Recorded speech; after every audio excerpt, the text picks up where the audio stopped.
Hello again, Zimbabwe. Welcome to another episode of Straight Talk. And with me in the studio again is Mr. Frederick Mandezhedza. Yes, the author of the book, Digital Labor Markets and Jobs of the Future for 21st century HR practitioners. Mr. Mandezhedza, welcome back. Thank you for having me, Metallica. Thank you once again. Let me just get straight to the point. Maybe the people would want to know where and when was the book launched? The Digital Labor Markets and Jobs of the Future book was launched on the 24th of February 2020.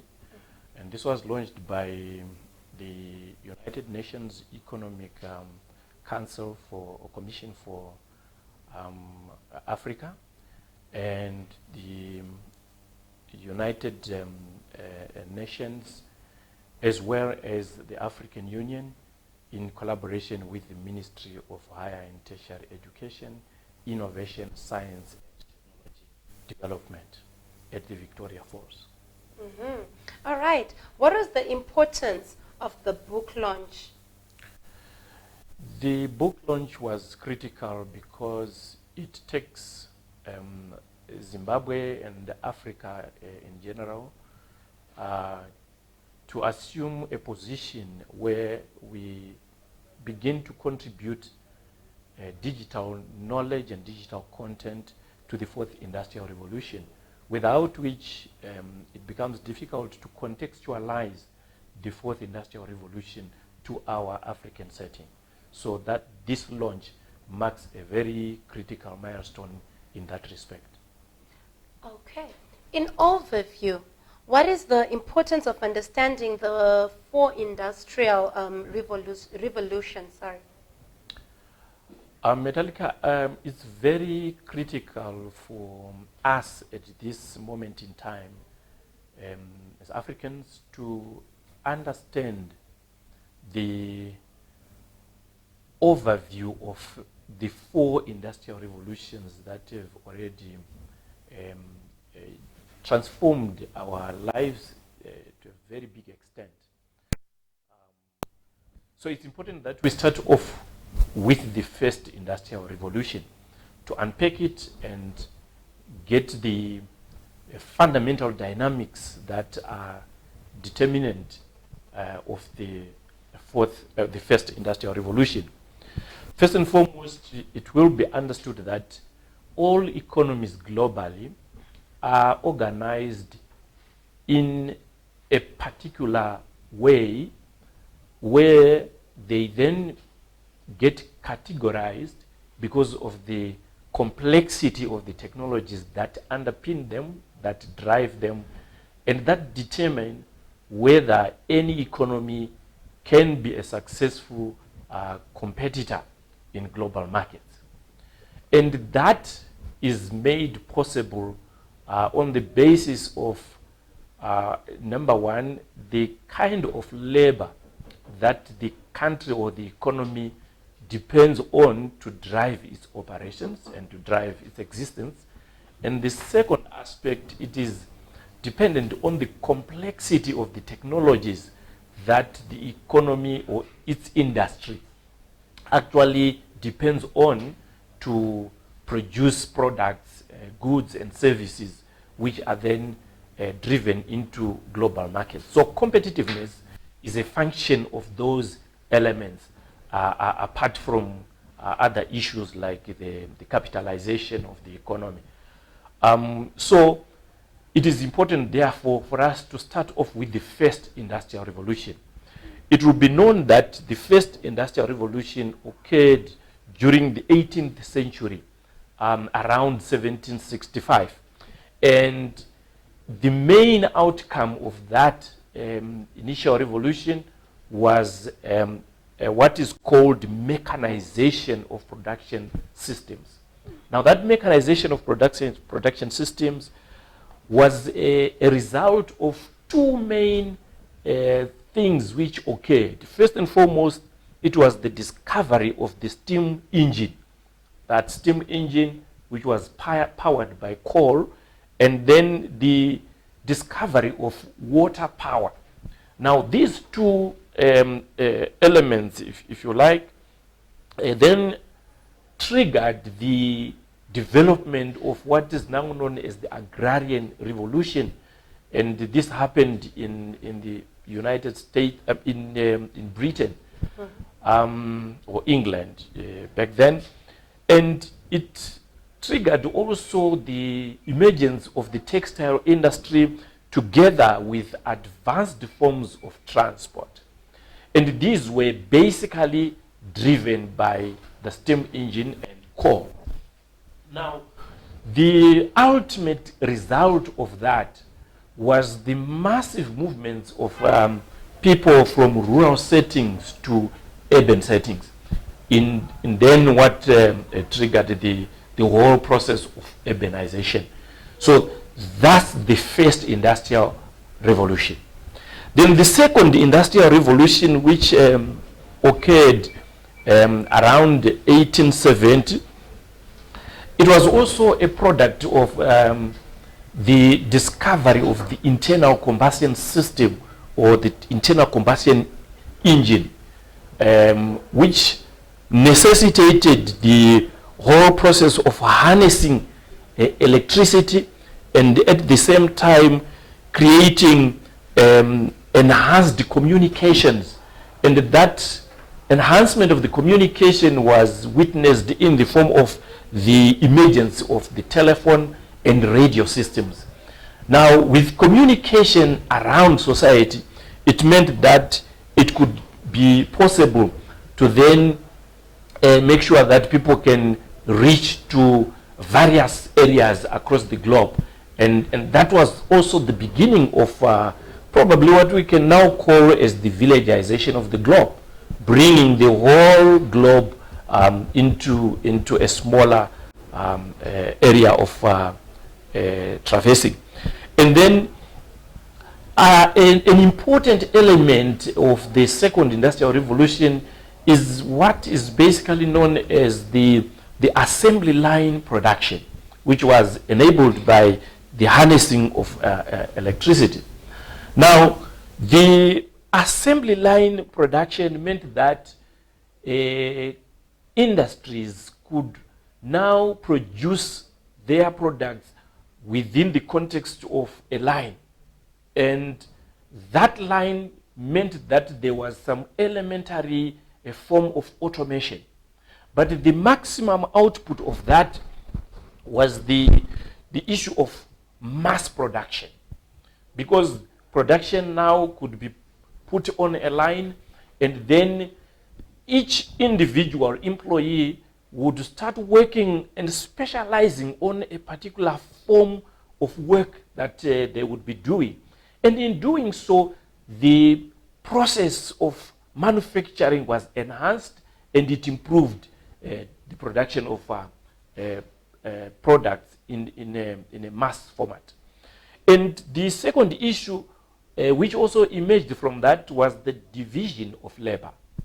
Because like I have said, that each individual employee would then be assigned a specific task which would become repetitive, and they would specialize in working on that, and they would become the expert of that particular segment of their work. And by so doing, it meant there was division of labor. Now, division of labor was crucial in the sense that it would then allow people not to waste a lot of time focusing on areas which are of no importance to their specific tasks and jobs. And that would then improve the efficiency of production at that stage. Then the third industrial revolution, which occurred around 1969, saw the emergence of two critical technologies. The first technology there was the issue of computers. Now, computers began to take effect to have an impact on all production systems, and it then included the issue of IT systems. And you will know, Metallica, that even up to today, we continuously refer to IT systems, and we have also included the communication aspect to talk of the ICT systems. The second element there was the bringing in of electronics. Now, electronics also now created the basis for enhanced forms of automation, and combined with the issues of communication or ICTs, it meant the production systems, even at industry level, would then be automated. So the third industrial revolution, we see it in the context of automation, right? So for example, the basic robots that came into industry started around that period with what we call the Modicom 081, which came into effect in the United States of America. So those were the first three industrial revolutions before we come to the fourth industrial revolution. Very educative, Mr. Mandeshita. The first, the second, and the third. So as you're saying you're now focusing on the fourth industrial revolution, is it? So what are the differences between and among the four industrial revolutions as we speak now? Thank you, Metallica. The major difference lies in the types of emerging technologies that characterize each one of these industrial revolutions. And it's not just the types, but also the impact that came with the type of emerging technology applicable to that specific industrial revolution. As already stated, in the first industrial revolution, it was the steam engine powered by coal, which meant that it had got a serious impact on the agricultural economic infrastructure at that particular stage, hence producing the agrarian revolution. And if you then compare the three industrial revolutions with the fourth industrial revolution, there are marked differences in the sense that in the first three industrial revolutions, there were 2 or 3 main emerging technologies that actually transformed the economies during those times. But in the fourth industrial revolution, there's a marked improvement in the numbers of emerging technologies. They have exponentially increased to beyond 20, and their combined effect is quite massive. It is therefore important for me to probably describe the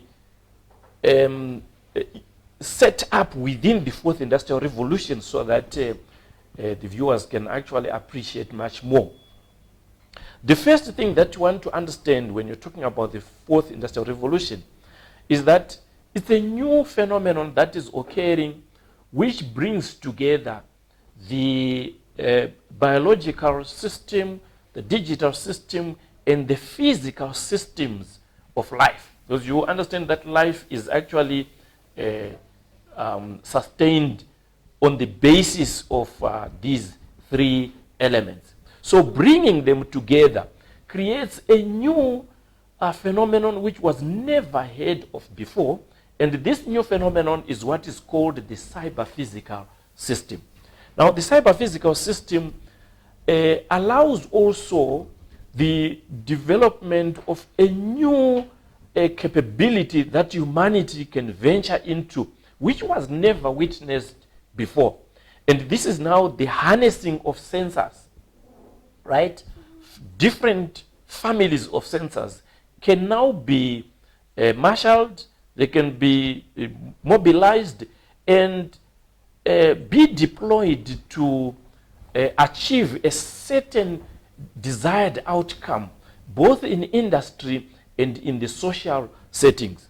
So you understand that the application or deployment of the different sensors is also based on the internet. So the internet has enabled what we refer to as the hyperconnectivity of gadgets across the globe. To an extent that if you have got your gadget now, it can be able to scan around the globe and search for a particular peer whose digital content it has. For example, you can call someone who is in the United States of America using your mobile phone now, using certain digits, and that is part of the digitalization of gadgets which we use on a day-to-day basis. And that's a marked improvement from what used to be there in the third industrial revolution.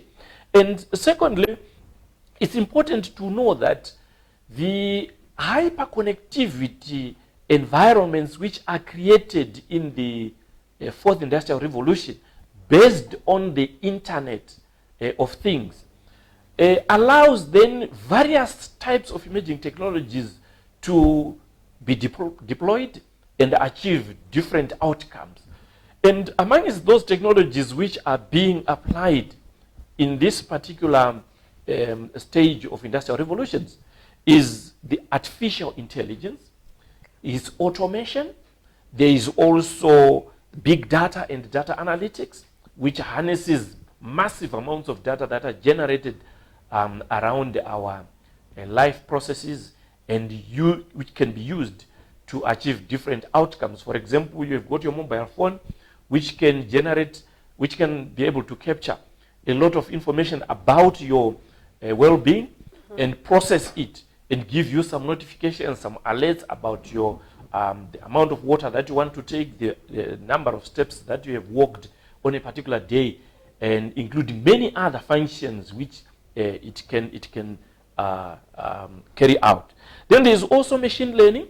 There is 3D printing. There is also what we refer to as the augmented reality and virtual reality. Apart from some of the technologies that are also becoming much more important at the moment, which include what we call the smart cities and precision agriculture. There is also genomic medicine. Now, all these technologies are meant to make our lives much more easier, make mobility and reaching out to different areas across the globe much more easier, to an extent that if you are ill today, diagnosis can be done by a medical doctor who is in Germany. And treatment can also be undertaken through the same kind of approach, where we can then use issues like software development platforms, which can be set up to achieve all these desired results. So Metallica, let me explain the fact that with all these things coming into place, these technologies coming into effect, there are one or two things that are critical. The first one, it is that these technologies are bringing with them what we call the disruptive power of imaging technologies. Now, this disruptive power manifests itself in the form of a disruption of the entire setting of society. And the processes of production, the processes of learning, the processes of entertainment, all of them are being heavily impacted by these imaging technologies and getting transformed to produce new approaches which were never witnessed before by humanity. So it becomes critical that our society, our continent, gets itself geared to the reality of harnessing these technologies so that we transform our own societies by bringing about new types of solutions to the problems that we have. Then the second element I have talked about is the digital innovation capability that comes with these imaging technologies. It means young people who themselves obviously have got the DNA for digital systems can innovate and come up with novel products and services which were never there before. So it's important that our young people appreciate the role that these emerging technologies can play in transforming their own lives, transforming how they can come up with new things. I can cite an example of Zuckerberg, who did not have any knowledge of what was called the Facebook before he created it. But using the power of these technologies, he actually set up a platform where most of the people today, over 1 billion people, are actually hooked onto, and they are participating in interaction, sending information, receiving information, and also transforming the way that a society exists on the basis of Facebook. And you can cite things like the Instagram, LinkedIn, and many others which are transforming the way people live. Now, to that extent, it becomes crucial to then probably have an understanding that whilst all this disruption and transformation is taking place, there is the emergence of what we call socialization 4.0. In other words, the social systems are now being redefined in the context of the fourth industrial revolution, producing socialization 4.0, where, for example, education systems and the issue of healthcare systems, the issue of transport systems are being redefined within that context, outside which humanity cannot be able to survive and survive effectively. So that's socialization 4.0. And then it's important to understand that in the context of education, there is now a new phenomenon which is called education 4.0. It means this education 4.0 is one that actually harnesses all these emerging technologies to produce a new form of education. And that form of education is the one that supports the fourth industrial revolution. So it's critical that any education system, as we speak, transforms itself, reconfigures itself to make sure that it has got the capability of harnessing these emerging technologies as part of the day-to-day education process in our education institutions. And this applies from ECD up to PhD level. You cannot afford to do any educational process without these emerging technologies. And then, apart from the socialization 4.0 and education 4.0, we can also refer to the issue of globalization 4.0. Now, globalization, as you know, has always been there, probably enabled by the third industrial revolution because of the internet. But as we speak, there are new capabilities that society has which are enabled by the emerging technologies attendant to the fourth industrial revolution. You have got your GPS systems that can enable the scanning around of different zones of the globe and be able to send real-time information to different places across the globe. That means the whole globe has become quite a small entity which is held in the hand of an individual on their mobile phone. And that's globalization 4.0. And obviously it's important that I make reference to the issue of healthcare systems. In the context of healthcare systems, there is now the drive towards what we call the personalization of treatment options. You cannot rely on drugs that were developed for treatment purposes elsewhere without actually understanding the genetic makeup that you have. So in the healthcare sector, where the fourth industrial revolution is taking place, there is a drive towards genomic medicine, which tends to harness the power of emerging technologies to personalize treatment options, because drugs act upon you and you respond to them based on the genetic makeup that you have. So it's important that that aspect is taken into account, which obviously demands high levels of research and development and high levels of capitalization to make sure that we realize all those outcomes. So basically, those are the key elements of the fourth industrial revolution. Yeah, that is a bag full, Mr. Mandizhedza. You can tell you've really put everything, all your passion into research. You've really done quite the work for you to come up with this book. This is the book, Digital Labor Market and Jobs of the Future for 21st Century HR Practitioners. This is the book that Mr. Mandizhedza is talking about. He has involved everything he's saying here on the show. And we're going to continue asking him so that we also have an understanding of what exactly are you hoping to achieve. Why the fourth industrial revolution? Yeah, thank you very much. You understand from my presentation that it's a massive socio-economic transformation that is underway. It also affects industry, and that there is no one who is going to be spared by this level of transformation.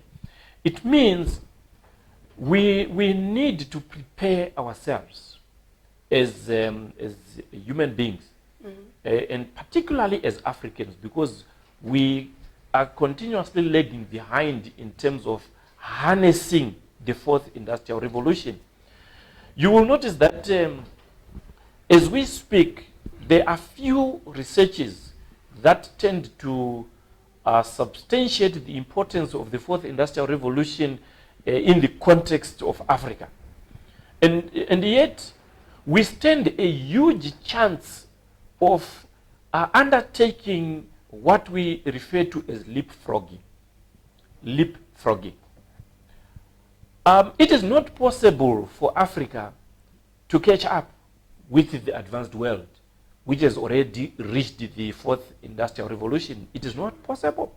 So what we need to understand is that there is a certain capability which comes with these emerging technologies, and that capability is leapfrogging. It allows us to skip certain levels of development that were part and parcel of the development of the developed world. If we skip those, and probably we can find ourselves right at the stage where the developed countries are, or even venturing into new territories that the developed world have not yet gone into, based on the digital innovative power of the emerging technologies. So our young people, and particularly in the education system, need to create or develop a lot of interest in these technologies, because they still have got the future.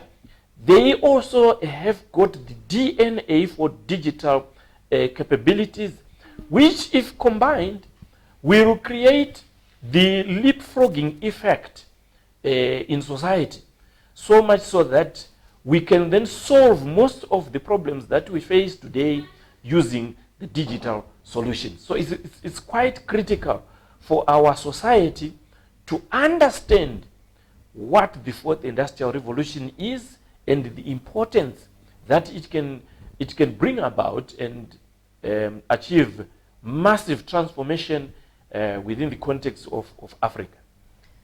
Wow. Speaking on Africa, what benefits then can Africa realize from the industry 4IR? Africa, I must start by saying, has been the loser when looked at it from the context of the first to the third industrial revolutions. Africa has not contributed anything of significance. Africa has not realized anything that it can count on to say the continent has managed to develop this, whether in the form of infrastructure, we are quite behind. In the form of manufacturing itself, we are very, very behind. We are having to wait for those that have benefited from those three industrial revolutions to produce and then export to us. So in essence, our continent has been basically condemned into a perpetual consumer without itself producing anything to contribute to the global market. As we speak, I must state that Africa produces massive amounts of raw materials and products which are not processed, which means our value addition is probably at the lowest in comparison with other regions of the world.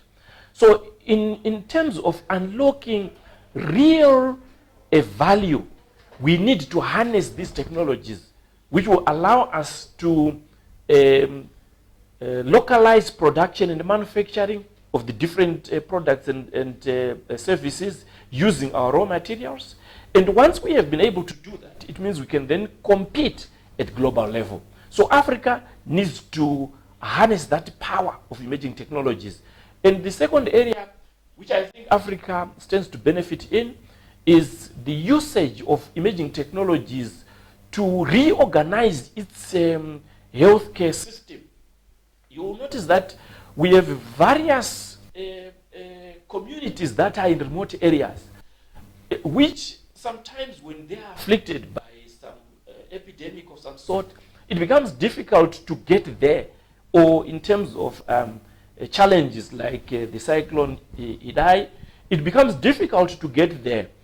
But with, for example, the harnessing of drones, it can be easy to reach to those communities, to understand what is going on the ground, and also to provide medical services through drones. It is also possible to provide some food and other supporting necessities on the ground using these emerging technologies. And if, for example, you focus on the harnessing of 3D printing, you will notice that Africa is lagging behind in terms of things like roads and bridges and housing.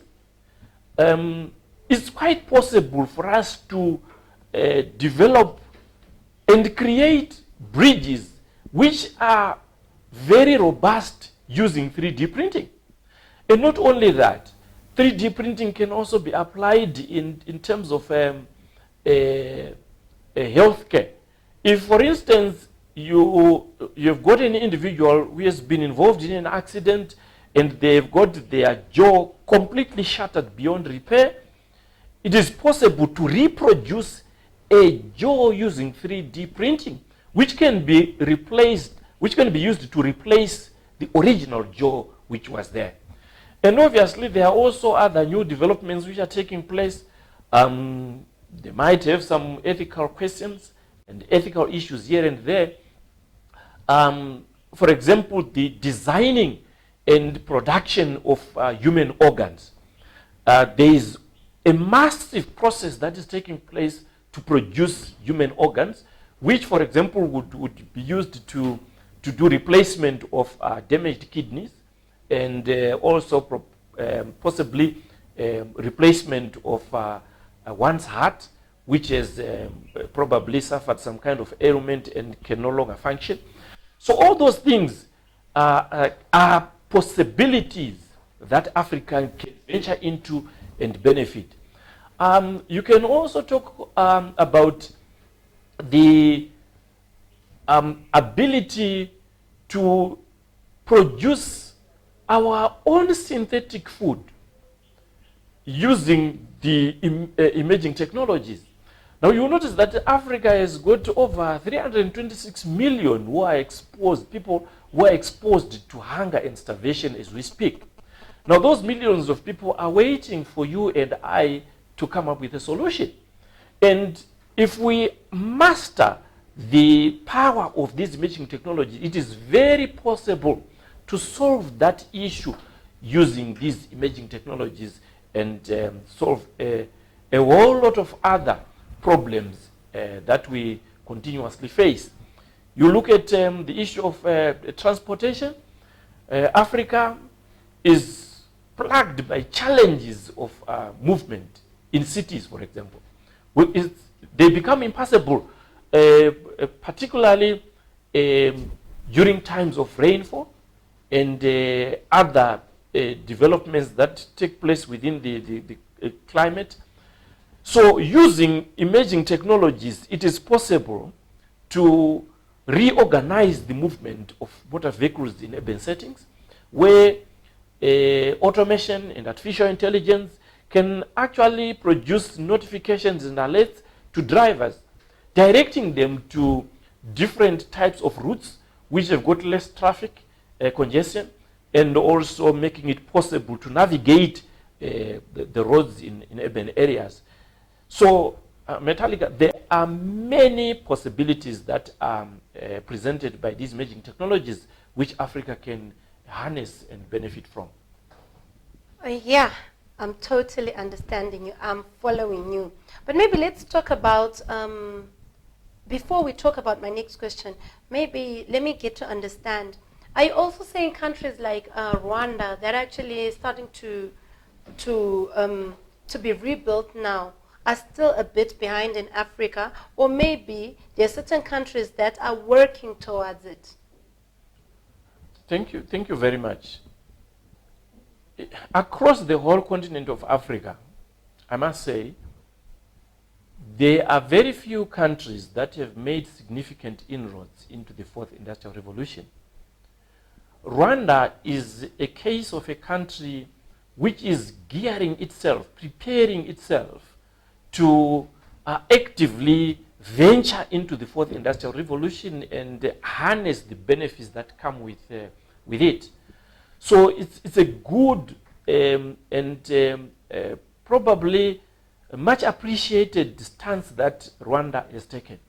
And it would be quite encouraging if all the other countries across Africa would emulate what Rwanda is doing. I'm also aware of the fact that in South Africa, they are beginning also to reposition themselves to embrace the fourth industrial revolution.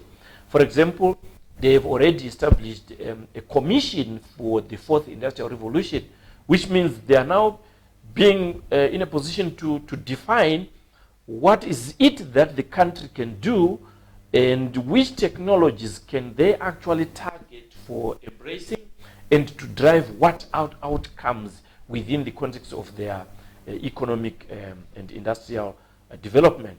So that's a very positive development which is taking place. I would encourage all of the African countries, starting with the regional blocs, to definitely seriously think of embracing these emerging technologies to forge a way ahead into the future of Africa. I'm also glad to state that the kind of commitment which is expected was demonstrated on the 24th or during that period of February when the book was launched.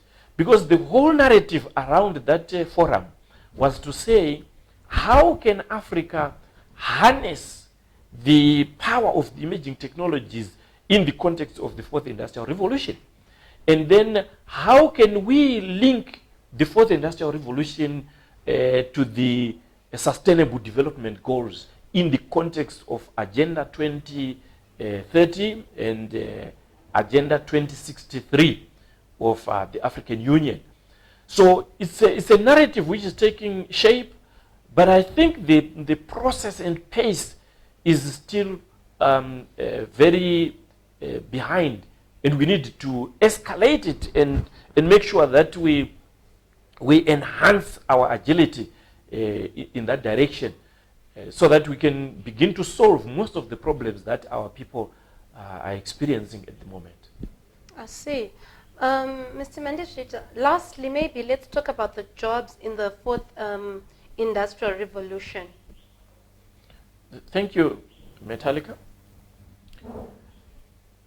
From what I have said, it becomes therefore apparent that any country that continues to churn out graduates from its universities without being capacitated with these new skills, with this new mindset of the fourth industrial revolution, is actually destined for extinction. There's no doubt about that. We are in the 21st century, what we call the digital economy, and we also refer to it as the gig economy. It requires a critical mass of digital labor skills, which are critical to drive the entire processes. So our institutions of higher learning, which are at the pinnacle of human capital development, should radically move away from developing human capital based on analog skills of yesterday. It's important that they rethink, reconfigure their curricula and the way they undertake teaching and training to produce somebody who appreciates the importance of the Internet of Things, the importance of the industrial Internet of Things, the importance of digitalization itself.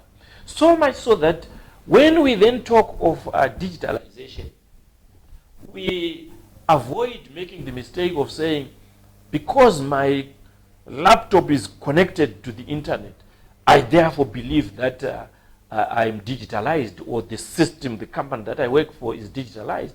No, there are systems, structures, and processes around these environments which must be created by coding, for example, and software development advanced, which is critical for such smart environments, which must be done. Now, for that to happen, you need experts who have got those skills, who can do coding. You need experts who can identify the types of sensors which can be stitched together to produce a certain outcome. You also need people who design and develop those sensors. So a country that is moving in the direction of the fourth industrial revolution cannot avoid to consider producing a critical mass of design thinkers. It might be in the construction industry. Smart homes require smart architects. And I have talked about the development of designer human organs. Those also require a new form of science, a new appreciation of how to design and produce these new organs, which can then fit and operate in human bodies without any challenges. So the whole process of automation, which comes into place, the process of developing artificial intelligence systems, all of those require new sets of skills.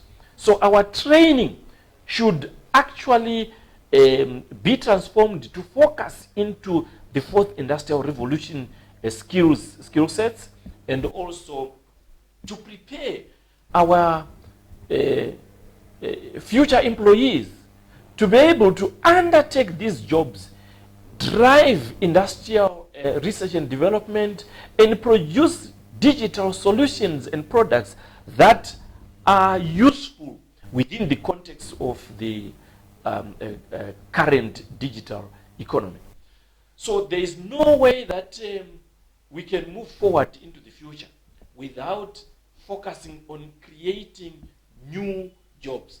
Hence, this book actually focuses on that, apart from preparing the human resources practitioners to think digitally in redesigning the processes, structures, and systems in industry.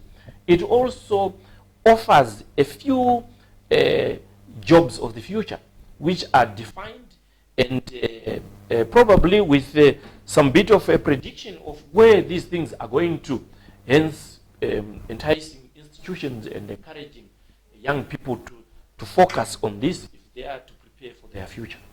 I see. Maybe, let me see if I'm getting you correctly.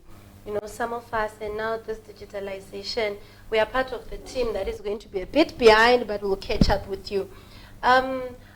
You've said that you've mentioned the jobs that probably will be available in the fourth industrial revolution. Maybe you could give us a few of the jobs that you're talking about. At the same time, let me ask, for now, there's a certain, I don't know if it's okay to give examples of the type of jobs I'm trying to ask. Sure. Say engineering for now is what is giving people money. Are you saying maybe in the fourth industrial revolution, it could move to software developing? Now, thank you for that question. I think it's a very, very important question.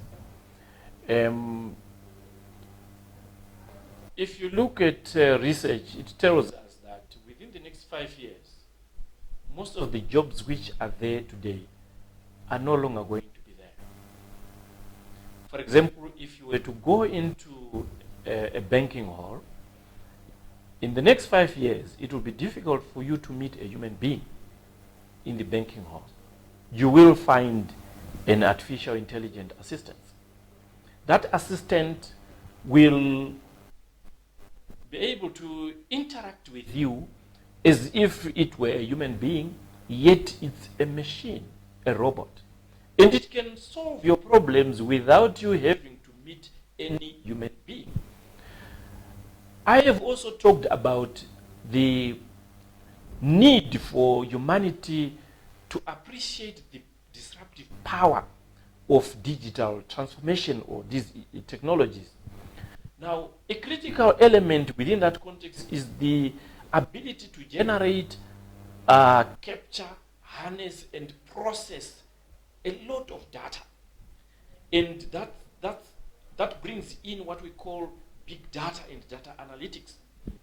Now, to be able to do that, you need a data scientist who is no longer the same as a data scientist of yesteryear. This is a data scientist who appreciates the connectivity of things and systems, what is called machine-to-machine communication. So the kind of data analysis that he or she has to carry out is specific to this interconnected environment rather than the one we use the analog systems. Coming to the issue of engineers you have referred to, you will understand that the type of yesteryear engineering was based on analog systems. And it is only of late that most of the engineers have begun to make use of software to design homes, for example, architects, to design a system which can generate a particular outcome or desired outcome for this particular home. But the homes we are talking about are no longer the unconnected homes of yesteryear. We are talking about smart homes. A smart home which should have the capacity to generate some alerts and notifications and send them to your mobile phone, indicating to you that there are certain fumes that are rising in probably in the bedroom, or there is someone who has tampered with the window, this window in the kitchen, and you can then be able to quickly react and respond on the basis of those notifications. So an architect of today should be able to understand that kind of an environment.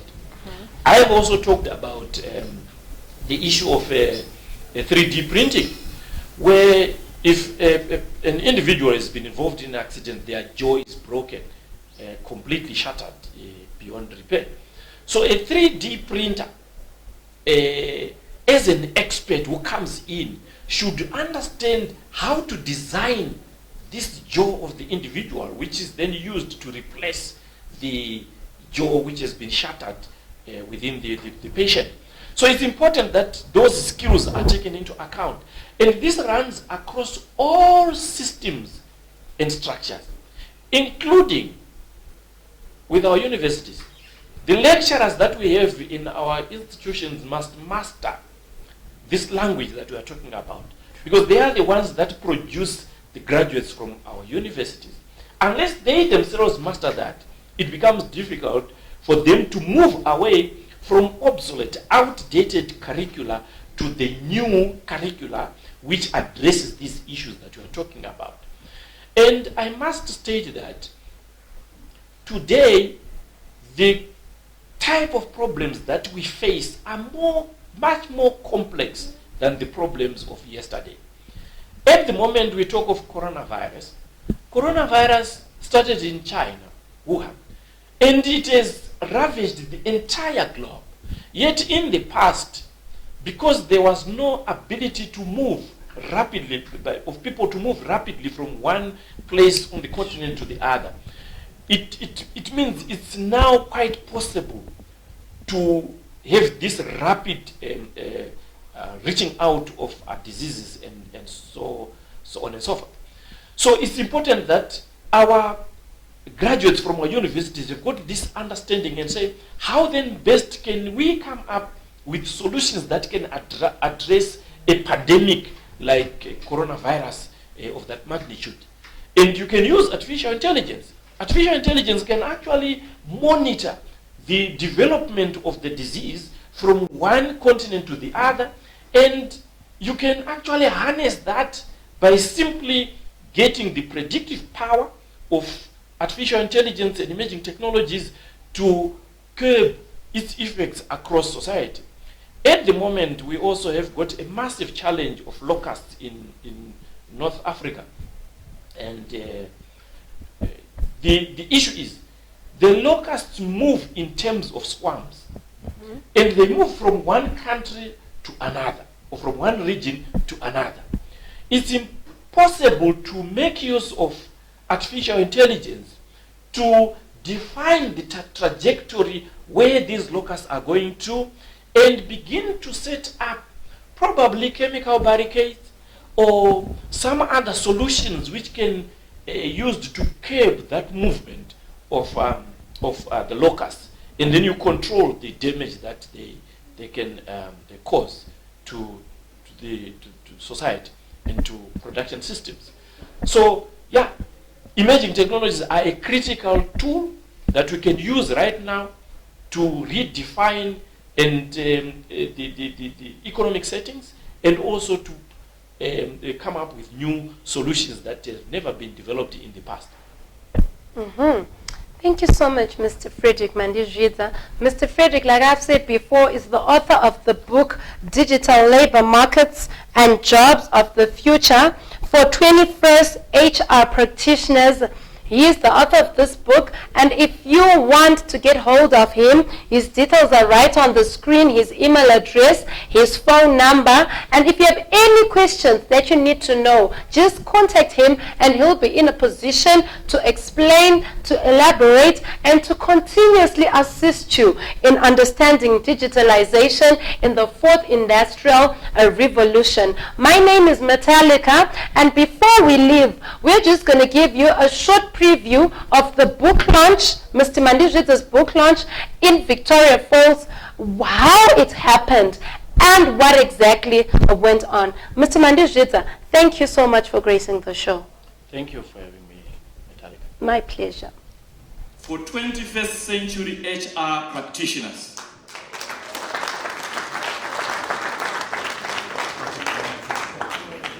Thank you, Sam, for the book, for finding time, studying a lot of things, looking at our country, its problems, looking at our continent and its problems, and coming up with such a wonderful book.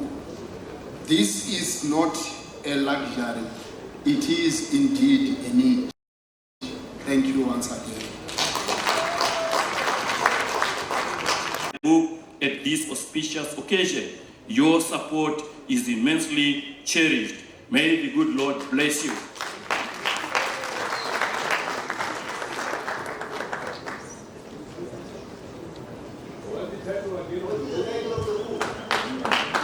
The title of the book is Digital Labor Markets and Jobs of the Future for 21st Century HR Practitioners.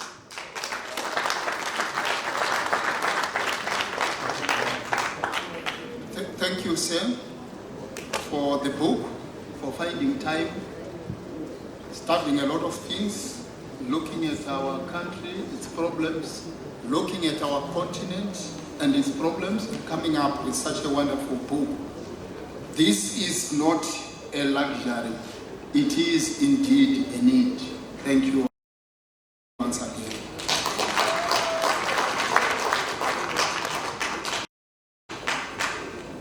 I'm going to give the book to selected people who are here. The Honorable Minister of Higher and Tertiary Education, Innovation, Science and Technology Development, you have your books.